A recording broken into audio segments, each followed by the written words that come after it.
Shine bright like a diamond. Shine bright like a diamond. Shine bright like a diamond. Shine bright like a diamond. Ela é empresária da moda que eu já conheço, né? Não tinha tanta intimidade, porque eu sempre mexi desfiles, fotos e tal, e via como referência no mundo da moda. Atualmente ela tem falado de um assunto que, na minha opinião, não deveria estar na moda, porque a gente tem que cuidar muito. Mas é pertinente falar, porque se a gente não falar, gritar, bater nessa tecla constantemente, que é a saúde mental, coisas ruins podem acontecer. E o mês das mães tinha que ser com a mãe que eu tenho comparado muito com a minha. Perder um filho não é fácil, sabe? E recentemente, numa homenagem na Câmara, vê-lo falar, falou assim, essa mulher é muito forte e está ajudando muitas pessoas. Particularmente, o ano passado, quando eu admiti que estar passando e ainda estou passando pela depressão, e isso é um tratamento, os vídeos dela me ajudou bastante. Hoje comigo, na intimidade, com o Glamour Cris, que eu conheço como Cris da Tons, maravilhosa. Cris, talvez eu não gostaria de estar fazendo essa pergunta, mas ela é pertinente porque eu sei que vai ajudar muitas pessoas. Como foi receber a notícia naquele dia? Então, primeiro, obrigada pelo convite. Fiquei muito lisonjeada de ser comparada com a sua mãe, que eu imagino que deve ser uma pessoa mais especial na sua vida. Muito. E receber a notícia que a gente perdeu um filho é simplesmente perder o chão. Você zera a vida ali. Na hora. Na hora. Não existe raciocínio, não existe... Eu só queria estar do lado da minha outra filha. Eu estava distante. E quando eu fiquei sabendo que a Yasmin não estava mais aqui, eu falei que então cadê a Mari? Eu quero ficar perto da Mari. E foi o único pensamento. E aí depois, com o tempo, a dor que no momento, eu acho que por uma questão de proteção, o nosso cérebro ele nem nos deixa tomar a dimensão. Sim. Do tamanho que a coisa é. Você só passa. Eu fiquei assim, tá, então vamos tomar atitude prática. Eu quero estar perto da minha filha. E aí, com o tempo, a dor, ela vem se materializando dentro da gente. Em alguns dos seus vídeos eu via que você falava que a Yasmin, né, ela era uma menina feliz, alegre, que estava ali sempre com vocês. E aí você optou em falar e ser mesmo uma pessoa militante por falar da saúde mental, sobre depressão. Em algum momento você percebia que ela estava um pouco triste ou não? Sim, a Yasmin ela teve doente mesmo com depressão, numa fase que a gente percebeu que foi a fase da pandemia. Sim. 2002. Então foi uma depressão clássica, né? Não queria comer, não queria estudar, muito irritada. E falou comigo também, mãe, não tô bem. Aí a gente procurou psicólogo, procurou psiquiatra. Ela fez o tratamento. Ela teve alta. Sim. E ficou o 2003 todo. 2023. 2022, no caso, né? 2022. Nós estamos em 2024, isso. O 2022, todo muito bem.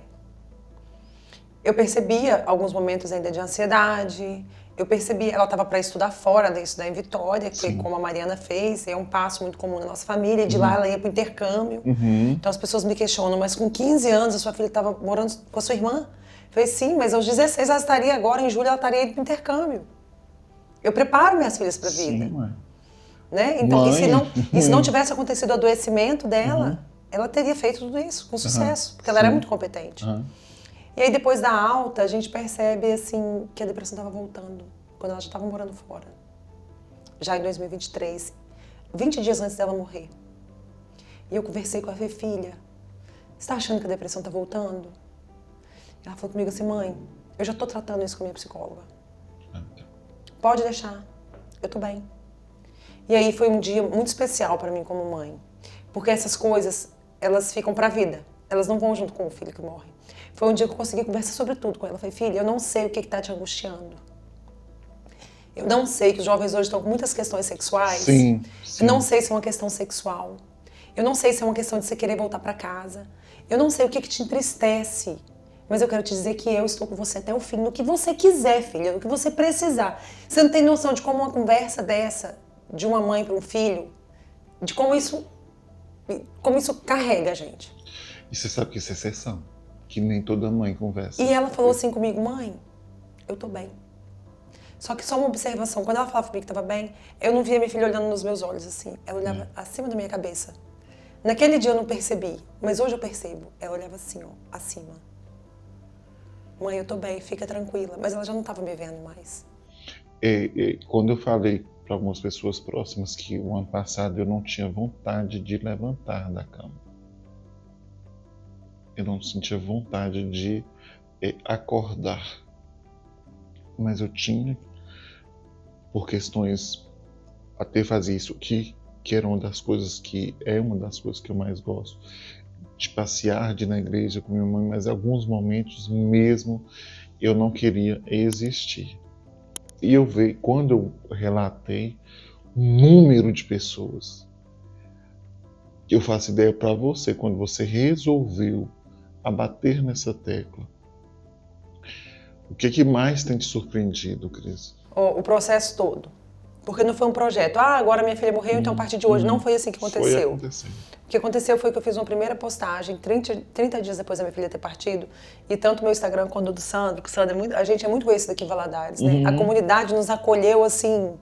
Não tinha como. De uma forma, assim, foi um luto coletivo mesmo. A gente recebeu muita atenção de todo mundo. Eu sou muito grata por Valadares. Nunca vou me esquecer como eu me senti amada por essa cidade, pelas pessoas dessa cidade. Sim. E aí um dia eu falei, Sandro, eu vou dar uma satisfação. Eu falei, gente, foi isso mesmo, minha filha morreu. Levem a sério, depressão é coisa séria. Muito sério. Eu e Sandro, a gente sabe que a gente fez tudo que a gente podia ter feito, mas que hoje, se eu tiver alguém do meu lado com depressão, eu não vou mais tratar com tanta tranquilidade quanto eu achava que poderia ser tratado. E aí as pessoas começaram na rede social a falar assim, Cris, você tem coragem de falar então que a gente pode tomar remédio? Fala por mim, eu não tenho coragem. Eu falei, eu falo. Ô Cris, então você pode falar também que as mães têm que aceitar tal coisa? Cris, você pode falar que as mães adoecem também? E as pessoas começaram a me pedir e eu não via como ser diferente. Só que aquilo foi me dando a vontade de ver que vai sumindo diante de um luto muito grave. Sim. Aquilo foi me dando uma possibilidade. Quando eu falava e alguém falava assim, Cris, hoje você me ajudou. Eu pensava, cara, se a gente tivesse ouvido isso, talvez ela estaria comigo hoje. E para cada pessoa que eu falava, e ela falava, obrigada, Cris, foi bom para mim. Eu tô olhando diferente para minha filha, eu tô conseguindo cuidar da minha filha. Isso para mim foi sendo assim muito grandioso. E isso foi me dando a possibilidade de continuar a vida. Um vínculo que eu vou carregar para sempre aqui no peito, que eu trouxe a lembrança para você. Peça ajuda, é meu vínculo com a minha filha agora. Para que ela continue comigo. A gente escutar, a gente ver que alguém passou ou passa por uma dor e fala assim, não, eu não vou desistir. Por várias vezes, a gente não imagina que, igual quando eu falo todos os dias que eu mudei a minha vida depois de um pré-infarto há 6 anos atrás, que por falar assim, você é louco de você acordar às 5h30 para estar na academia fazendo... E você passa por tudo isso e tal. Eu falei assim, não, é a questão de estar saudável. Em algum momento eu larguei isso para lá, que eu não queria mais estar. E um dia foi um vídeo seu e uma lembrança que eu tive em um sonho do meu pai. Eu falei assim, não para não.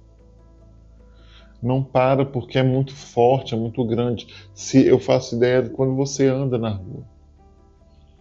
Esse acolhimento das pessoas e tal. É óbvio que tem dia que a saudade aperta, dói, porque não passa. Não passa. Você tem outra menina, a mais velha. A Mariana, 18 anos. 18. Como é que foi isso para ela? Então, para Mari, foi extremamente difícil, porque Mari e Miminha era uma dupla assim, sabe? A Yasmin nasceu para ela. E ela estava junto com a irmã no dia que a irmã partiu. Não.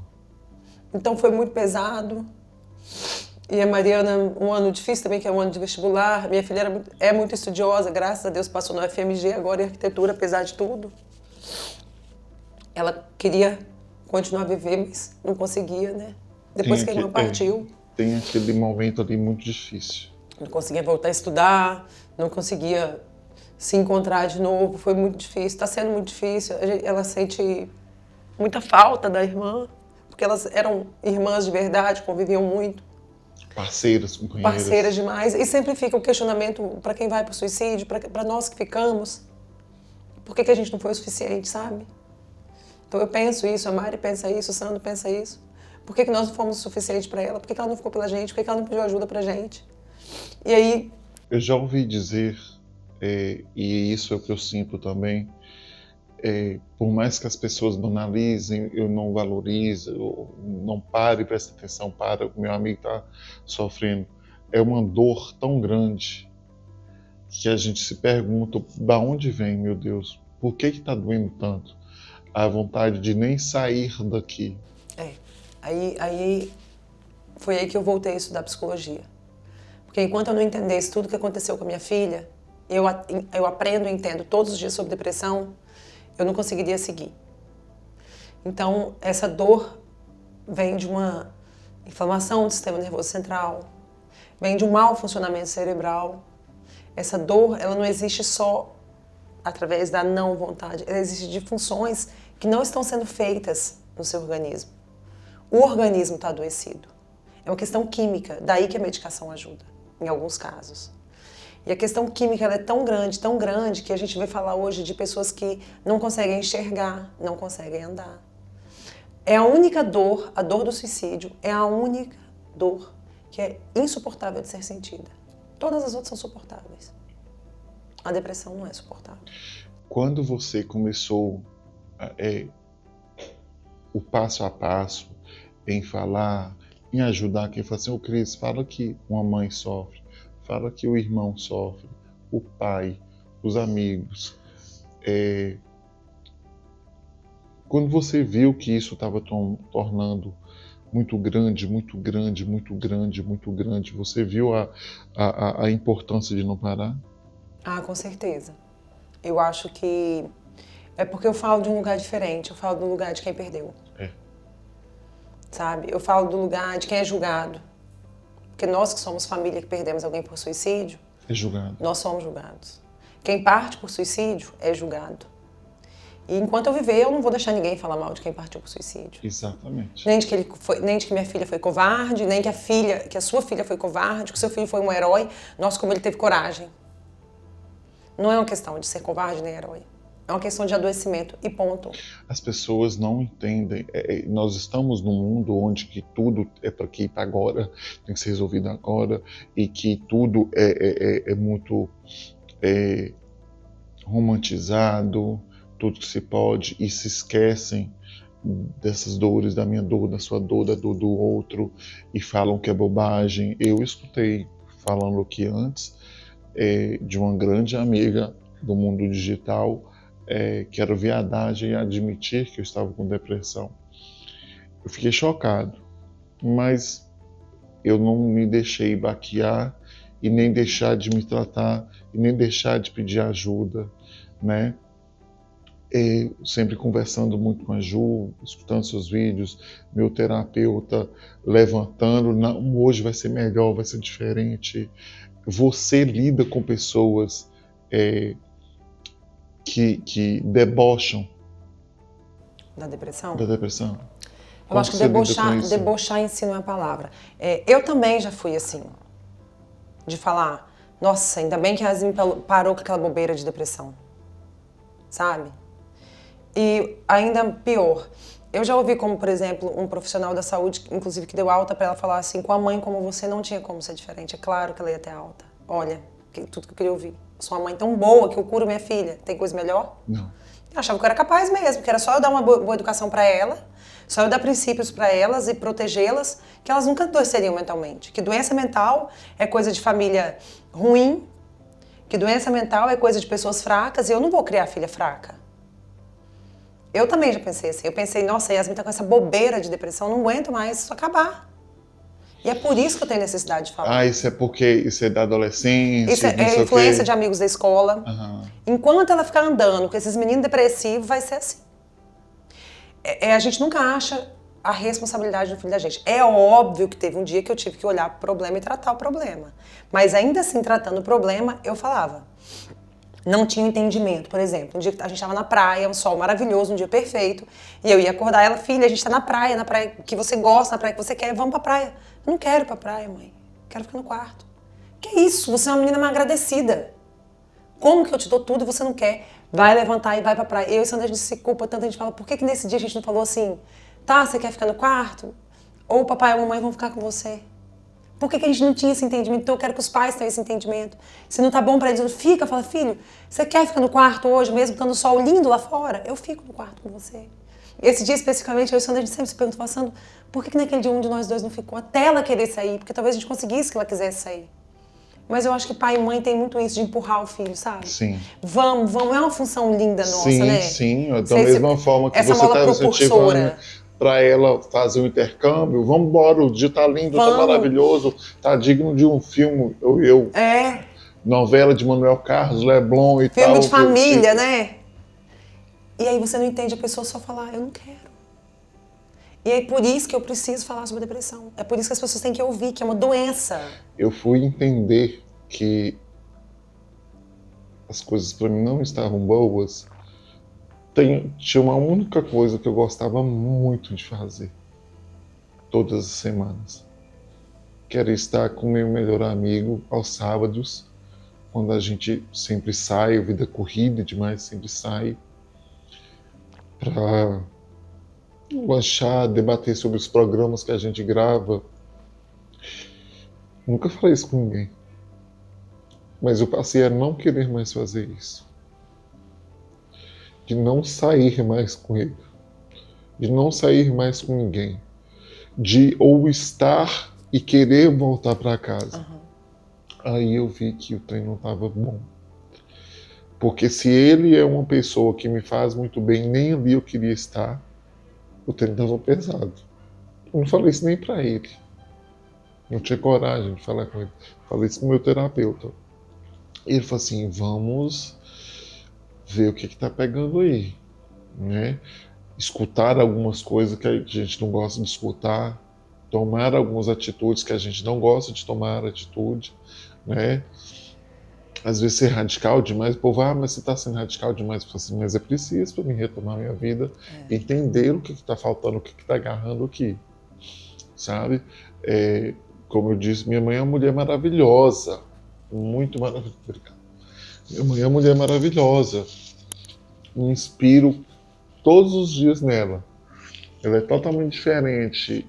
Não gosto de aparecer na televisão, não gosto de gravar, né? Respeito o meu espaço, né? Mas ela percebeu ali também que não estava bacana.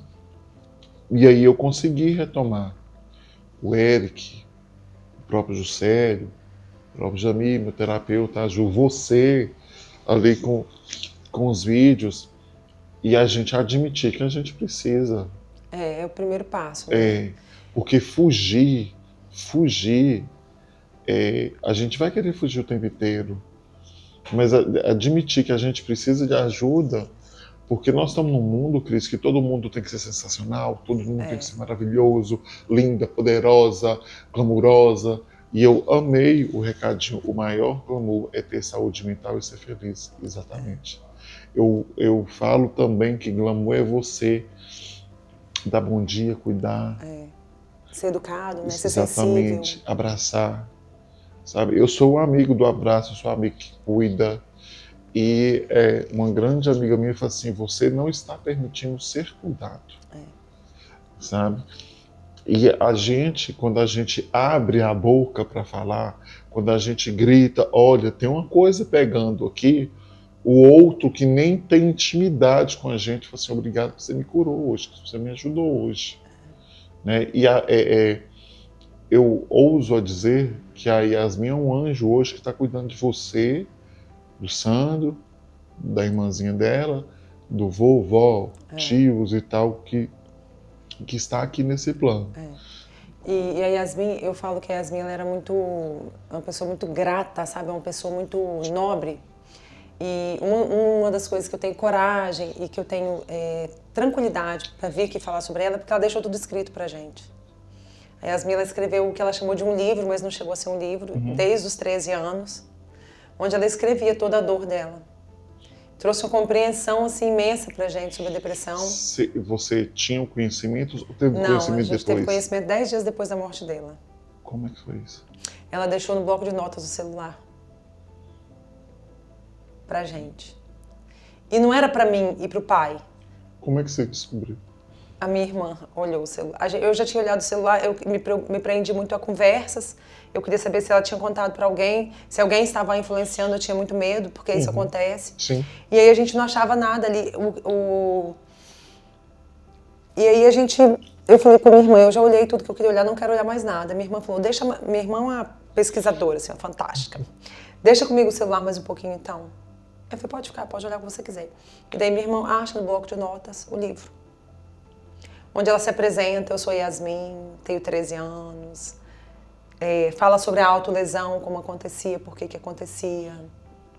Fala sobre as dores dela, apresenta a família, então ela deixa aquele livro para terceiros. Ela diz, quando vocês lerem esse livro, então eu imagino, ela queria fazer parte dessa pesquisa, dessa sabedoria sobre a depressão, para que as pessoas entendessem o motivo da partida dela. E com isso, a gente lê os registros e eu procuro ali onde ela culpa alguém. Eu tô depressiva porque não existe. Não houve isso. Não existe um culpado. Ela reclama de uma dor interna, de uma tristeza, de uma insatisfação com a vida, de uma vida que a tortura, de uma vida que só faz sentido por causa da mãe. Eu vivo por você. Ela escreve, todos os dias eu vivo pela minha mãe. Se minha mãe não me amasse tanto, eu não estaria mais aqui. Eu vivo pela minha mãe. Eu sou assim.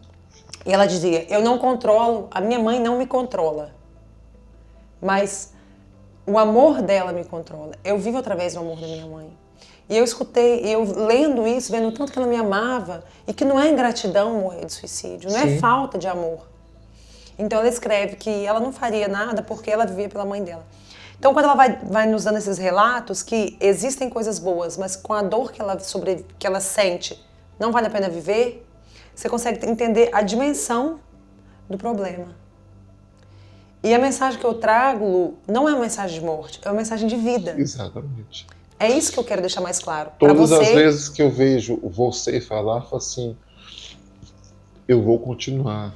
Entende? Porque tem tratamento, os tratamentos estão fantásticos. Sim. Todos os dias eu escuto pessoas dizendo que querem morrer. Mas todos os dias eu escuto pessoas dizendo, eu já quis morrer um dia, hoje eu não quero morrer mais, hoje eu estou bem. Eu escuto isso todos os dias. Isso é muito bom. E aí eu também me pergunto assim, se eu tivesse dado um olhar diferente para a depressão da minha filha, será que eu teria um fim diferente? Se eu tivesse incentivado mais ela a pedir ajuda? Se eu tivesse um dia perguntado para ela assim, filha, agora por último, nos 20 dias, você quer morrer? Porque eu falei tudo com ela. Eu falei tudo sobre a vida. Eu não perguntei, filha, mas você está sentindo vontade de morrer? Eu não perguntei isso para ela. Talvez ela tivesse me dito. Não sei. Não tem como saber. Como que o Sandro reagiu? Eu tenho uma história com o Sandro, 1998. Para ser mais exato, eu saindo do show do Araqueto, de Vivoliro, eu sempre tive muita vontade de fazer uma tatuagem com o significado do meu nome. E aí, liguei, tinha vaga, e cheguei lá, não sei se estava anestesiado por conta da cachaça, virado, né? Show do Araqueto, outras épocas, ele colocou o Bob Marley e ele fez um sol lindo. Um sol. É a única tatuagem que eu tenho. E eu sempre via, por mais discretos que vocês sempre foram, você no mundo da moda, e ele, se não o melhor tatuador de Governador Valadares, né? Vocês sempre foram muito discretos. Como é que ele reagiu? Como é que ele está hoje? Como é que ele era com a Yasmin? Tipo assim, a Yasmin não tinha um gene fácil. Hoje uma pessoa me perguntou assim se a gente entendia ela todas as vezes. Não, nós não entendíamos ela todas as vezes. Nós brigamos com ela, nós colocamos de castigo, nós a repreendíamos. Como todo pai e mãe normal. Não foi todas as vezes que ela disse que estava triste que nós aceitamos.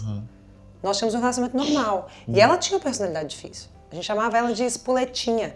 Volta aqui, não bate essa porta. Então ele tinha muito isso com ela. E uma coisa interessante que marca muito e que eu sempre lembro isso pra ele é que às vezes eu falava com ele assim, Sandro, chama ela aqui, briga mais com ela. Quando ela era mal educada com ele. Aí ele falava assim, não vou brigar. Ela vai voltar e vai me pedir desculpa, vai ficar tudo bem. Ela sabe que ela tá errada. E eu falava, não, você tem que brigar, você tem que ser mais bravo. E hoje eu falo assim, não, que bom que você não brigou com ela. Que bom que você esperava ela voltar. E ela voltava mesmo. Pai, desculpa. Sabe? E a gente sempre perdoou, porque o perdão foi presente na nossa vida. O Sandro sempre foi aquele pai que insistia no beijo, insistia no abraço. E ele falava assim, quando elas eram pequenas, então ele falava assim, nossa, parece que filho tem uma química diferente, a gente beija o filho, vai lá no cérebro da gente, assim, né? É. Então ele sempre foi esse pai apaixonado, cheiro. um pai devocionado por elas. Você ainda sente o cheiro dela? Eu não sei se eu sinto o cheiro dela. Eu sinto a presença da minha família em outros adolescentes, da minha filha.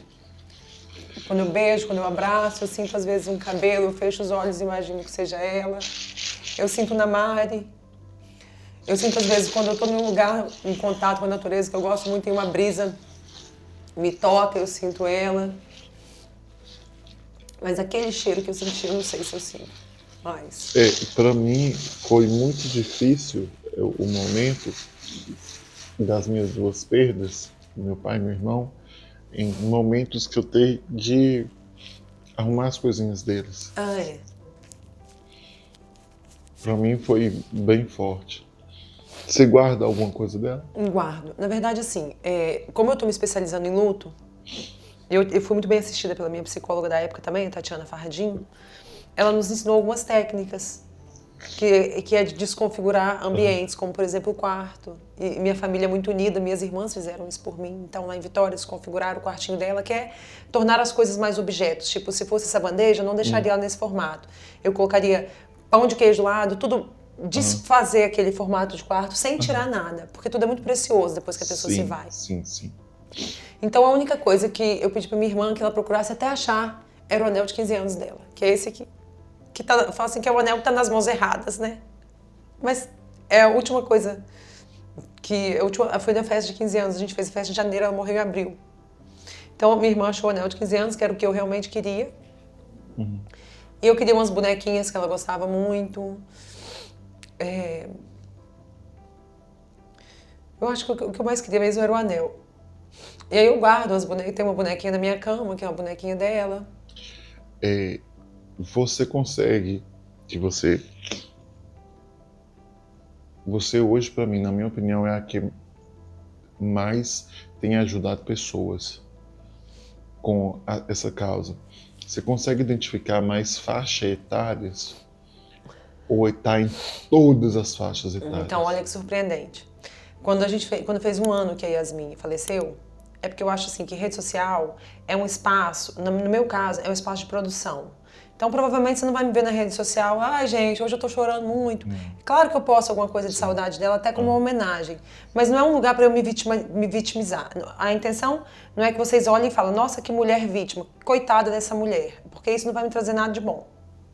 Concorda? Então, eu sempre procuro produzir. E quando fez um ano que ela morreu, eu pensei em várias coisas bonitas, tipo soltar balões brancos e tal. Eu falei, mas eu não achava algo que eu pudesse fazer. Aí eu falei, não, então eu quero mostrar para as pessoas que ela faz falta. E que muitas pessoas fazem falta. E que você deve pedir ajuda para você no seu próximo a fazer falta. Sim. Então a gente fez a campanha Peça Ajuda. E assim, eu tenho pessoas tão fantásticas ao meu lado, como a Juliana do Fino Trato. A Juliana falou, eu faço marketing para você. A Isabela, que trabalha comigo, falou assim, Cris, eu guardo, eu faço todas as fotos, eu faço tudo. Eu tenho esses anjos, só vai e pede. Então eu fiz uma foto da Yasmin, depois você publica aí, que é assim, a Yasmin faz falta aqui, peça ajuda. E falei que se alguém mais sentir falta, e aí foi a nossa surpresa. Nós temos no mesmo vídeo mais de 100 pessoas que fazem falta, de 12 anos a 74. Homens, mulheres, pretos, brancos, ricos, pobres, héteros, gays. Padres, pastores, médicos, dentistas, advogados, pessoas extremamente bem-sucedidas, que conseguiram trabalhar, que conseguiram produzir, deixaram legados. E crianças de 12 anos. Tem todo o tempo. E hoje eu conversando com uma mãe, que é uma paciente minha, que também perdeu um filho por suicídio, e nós temos as mesmas características, nós somos de famílias privilegiadas. Eu sei da minha posição de privilégio, porque eu tenho em primeiro lugar, um lar extremamente de amor. Eu nasci de uma família pobre, mas que nunca me faltou amor. Para falar a verdade, eu descobri isso faz pouco tempo que eu nasci de uma família pobre, que eu não tinha essa noção, e isso nunca me fez diferença. Não pensava nisso. Mas hoje a gente tem uma condição boa, a gente teve sucesso no trabalho, eu e Sandro. A gente tem uma família de muito amor, a gente tem muitos privilégios sociais. Eu reconheço tudo isso. Então, tudo isso é favorecedor de saúde mental. Sim. Isso é indiscutível. Sim. Que as minorias sofrem mais de adoecimento mental. Sim. São mais propensas. Sim. Eu falo que depressão não é tristeza, mas tristeza demais vira depressão. Sim. Eu já vi até gente morrer de tristeza. É isso aí. A tristeza demais ela adoece, então o sofrimento demais ele adoece. E como eu vejo essa... Quando eu comecei a ver que a depressão não tem cara, que ela acontece nos casebres e nas mansões, e que se aconteceu na minha casa, eu falei com essa paciente hoje, se aconteceu na nossa casa, em qual casa não acontece? É essa mensagem que a gente tem que levar. Cuide de quem você ama. Se cuide. Como você, por exemplo, um dia sua mãe não vai estar mais aqui. Eu tenho um grande problema com isso. Com a finitude. Com o luto, com a morte. Muito. E é isso que eu falo muito na minha rede social também, sobre o luto, sobre a morte. Porque hoje eu finalizei a sessão falando isso com ela. Nós somos parte de um universo, eu, você, ele, você que está ouvindo. Nesse universo, pessoas nascem e morrem o tempo inteiro. Esse é um processo. Por exemplo, depois que Yasmin morreu, já nasceu o Nicolas, meu primeiro sobrinho neto, que é um motivo de uma coisa que me faz viver. Então, assim, o seu irmão se foi, o correto era sua mãe ter ido primeiro. Mas um dia sua mãe se vai, e que bom que ela se vá antes de você, para ela não perder outro filho. É isso que você tem que pensar. Então, nós fazemos parte dessa finitude. E aí, por que eu vou achar que na minha casa não pode acontecer? A morte, ela é isso, ela é um processo da vida. Agora, é um processo extremamente doloroso, extremamente difícil. Eu falo que é um caminho que não se deve caminhar sozinho. E é muito bom procurar ajuda psicológica nesse momento, é fundamental. Sim. E se bobear até psiquiátrica. Um serviço extremamente importante que durante anos foi banalizado. Ainda hoje é banalizado. Eu falo o seguinte, que você faça terapia. Isso é você se cuidar. Vá na igreja, na sua religião, que independente de qual seja, e faça exercício físico. Não para ficar maromba. Se for desejo, tudo bem. Mas cuide desses 3 pilares. É o que tem me sustento. E boas pessoas perto. A espiritualidade, hoje, ela já é vista como um fator de proteção de saúde mental. Ela é vista pela medicina. Pessoas como eu e como você, por exemplo, que eu amo a igreja, amo fazer parte desses processos, eu amo a igreja, eu falo enquanto instituição, os ritos, gosto demais. Sim. E fui muito acolhida por ela. Sim. Eles são fortalecedores na nossa vida, entende? E aí, no momento de extrema dor e desespero, a sua espiritualidade conta muito. Sim. Então, você tem que ter uma afinidade com o seu Deus. Entende? Você tem que ter uma proximidade. Você tem que saber que além de você existe uma força maior e que essa força maior é capaz de te segurar. Exatamente. Espiritualidade é indiscutível. Você estar pronto e ter uma intimidade com Deus. Às vezes eu estou no meio da rua, eu gosto muito de andar escutando música, né? E tem momentos que eu gosto de escutar algumas músicas específicas do Padre Fábio, enfim, outros cantores católicos. E eu tenho um diretor espiritual, a Ju Pimentel. Ela fez um texto para mim recentemente. O outro enxerga como um acessório, mas que eu coloco sempre. Eu vou às vezes trabalhar e tal, e em alguns momentos do dia eu paro, bato papo. Tem dia que eu falo assim, ô pai, me dá a mão aqui, papai, porque tá osso hoje.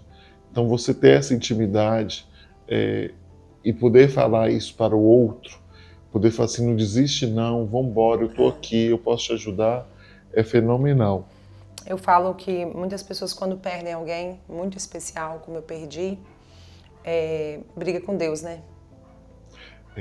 É bem comum. É até um processo do luto assim mesmo.